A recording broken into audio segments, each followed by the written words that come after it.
৬ বছর প্রবাস জীবন পার করার পর যখন দেশে ফিরলাম, তখন বাবা মা খুব করে চাইলেন আমি যেন বিয়ে করি। আমিও ভেবে দেখলাম বয়স তো কম হলো না, তাই বিয়ে করার জন্য রাজি হলাম। আমার খালাতো ভাই সুজনকে সাথে নিয়ে এক জায়গায় মেয়ে দেখতে গেলাম। মেয়ে দেখার আগেই মেয়ের বাবা আমায় বলল, দুবাইতে তো তোমার রেস্টুরেন্টে ব্যবসা আছে, তাই না? আমি মুচকি হেসে বললাম, বিদেশে রেস্টুরেন্টের ব্যবসা করা অনেক ব্যয়বহুল। নিজে ব্যবসা করার মতো এত টাকা আমার এখনো হয়নি। মেয়ের বাবা অবাক হয়ে বলল, ঘটক যে বলল তোমার সেখানে নিজের রেস্টুরেন্ট আছে। আমি তখন বললাম, উনি মিথ্যা বলেছেন। বিদেশে আমার নিজের কোনো রেস্টুরেন্ট নেই, বরং আমি একটা রেস্টুরেন্টে কাজ করি। মেয়ের বাবা রাগী চোখে আমার দিকে তাকিয়ে বলল, আমি আমার মেয়েকে কোনো কামলার কাছে বিয়ে দিব না। সাহস কত বড়! বিদেশ গিয়ে কামলাগিরি করে 2 টাকা ইনকাম করেছে বলে আমার মেয়েকে বিয়ে করতে আসছে। তোমরা এখন আসতে পারো। আমি চুপচাপ মাথা নিচু করে চলে গেলাম।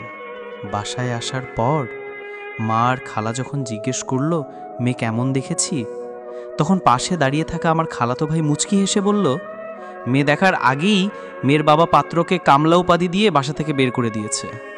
আমি মনমরা হয়ে মাকে বললাম, মা, নেক্সট টাইম এত বড়লোক ঘরের মেয়ে না দেখে আমাদের মতো নিম্ন মধ্যবিত্ত ঘরের মেয়ে দেখো, তাহলে হয়তো এতটা অপমান করবে না। খালা তখন আমায় বলল, কামলাকে তো কামলাই বলবে। আমার ছেলের মতো ভালো করে পড়াশোনা করলে আজ বিদেশ গিয়ে কামলা খাটতে হতো না। তুই পরের বার মেয়ে দেখতে গেলে আর আমার ছেলেকে সাথে নিয়ে যাস না তো। তোর জন্য আমার ঢাকা ভার্সিটিতে পড়ুয়া ছেলে অপমানিত হোক, সেটা আমি চাই না। আমি কিছু না বলে মাথা নিচু করে চুপচাপ নিজের রুমে চলে গেলাম। কয়েকদিন পর অর্পা নামের একটা মেয়েকে দেখতে যাই। মেয়ে আমার খুব পছন্দ হলে মেয়ের সাথে আমাকে একা কথা বলতে বলে।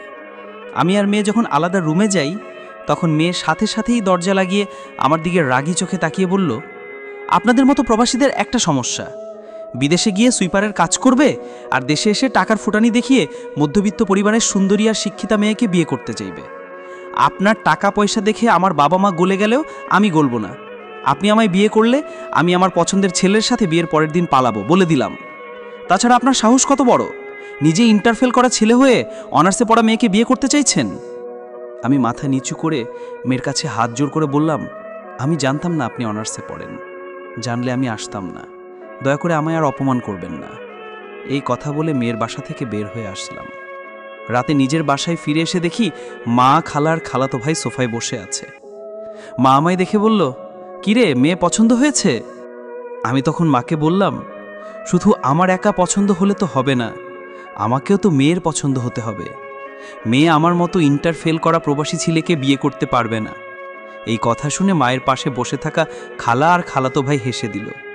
হাসতে হাসতে খালাতো ভাই আমায় বলল, তোমার কপালে আর বউ ছুটবে না। খালা তখন মুখ বাঁকিয়ে বলল, বউ ছুটবে কি করে? বিদেশ গিয়ে রেস্টুরেন্টের থালা বাসন ধুইলে কি আর বউ পাওয়া যাবে? আমি সচরাচর বড়দের মুখের উপর কথা বলি না, কিন্তু খালা বারবার অপমান করে কথা বলা আমার সহ্য হচ্ছিল না। তাই একটু রেগে গিয়ে খালাকে বললাম, খালা, হার্ট ব্লক হয়ে যখন হাসপাতালে পড়েছিলেন তখন ওই কামলায় কামলাগিরি করে আপনাদেরকে 2 লাখ টাকা পাঠিয়েছিল অপারেশনের জন্য। আপনার ছেলের আইফোনের শখ পূরণ করেছিল এই কামলাই কামলাগিরি করে। আমি জানি এই দেশের মানুষের চোখে আমরা সকল প্রবাসীরা কামলা, তাই দয়া করে বারবার কামলা কামলা বলে সেটা মনে করিয়ে দিতে হবে না।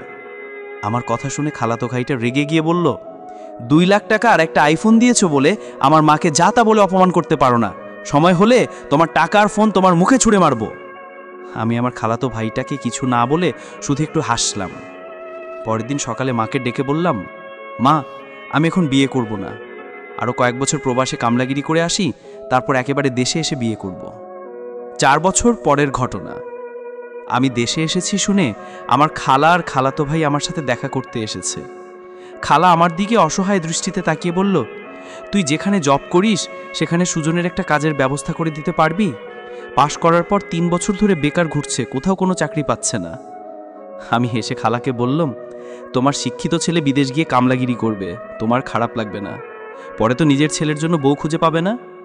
খালা আমার কথা শুনে চুপ হয়ে আছে। আমি তখন খালাতো ভাইটাকে বললাম, নিজে যখন কষ্ট করে টাকা ইনকাম করবি তখন অন্য কারো মুখে টাকা ছুঁড়ে ফেলবার ইচ্ছা হবে না। খালা আর খালাতো ভাইটা আমার কথা শুনে মাথা নিচু করে আছে। আমি আর কিছু না বলে বাসা থেকে বের হয়ে গেলাম। একটা বিষয়ে পরামর্শের জন্য এক পরিচিত উকিলের কাছে গেলাম। গিয়ে দেখি, ওই আঙ্কেল, যার মেয়েকে আমি বিয়ে করতে গেলে বলে আমাকে অপমান করে বের করে দিয়েছিল, উনি উকিলের সাথে কথা বলছে। আমি উকিলকে জিজ্ঞেস করলাম, উনি এখানে এসেছিল কেন? উকিল তখন বলল, ওনার মেয়ের ডিভোর্সের বিষয়ে কথা বলতে। অনেক বড় ঘরে মেয়েকে বিয়ে দিয়েছিল, কিন্তু জামাইটা নেশাখোর, মেয়েকে অত্যাচার করে বলে মেয়ে সংসার করতে চাইছে না। তার কয়েকদিন পর বাসায় বসে খবরের কাগজ পড়ছি, হঠাৎ একটা লেখা দেখে চোখটা আটকে গেল। স্বামীর পরকীয়ার জেম ধরে স্ত্রীর আত্মহত্যা। ফ্যানে ঝুলন্ত লাশটার দিকে তাকিয়ে দেখি মেয়েটা অর্পা, যে মেয়েটা আমায় প্রবাসী দেখে যে আমাকে অপমান করেছিল। আমি পত্রিকা বন্ধ করে ভাবতে লাগলাম, দ্য ডেইলি স্টারের একটা প্রতিবেদনে বলা হয়েছে 2020 সালে করোনা মহামারীতেও বাংলাদেশের প্রবাসীরা $22 বিলিয়ন অর্জন করেছে। অথচ তবুও বাংলাদেশের বেশিরভাগ মানুষ প্রবাসীদের কামলার চোখে দেখে। নিজের মেয়েকে নেশাখোর ছেলেদের সাথে বিয়ে দিবে, তবুও প্রবাসীদের কাছে বিয়ে দিবে না। বদচরিত্রের প্রেমিককে বিয়ে করবে, তবুও প্রবাসীদের বিয়ে করতে চাইবে না।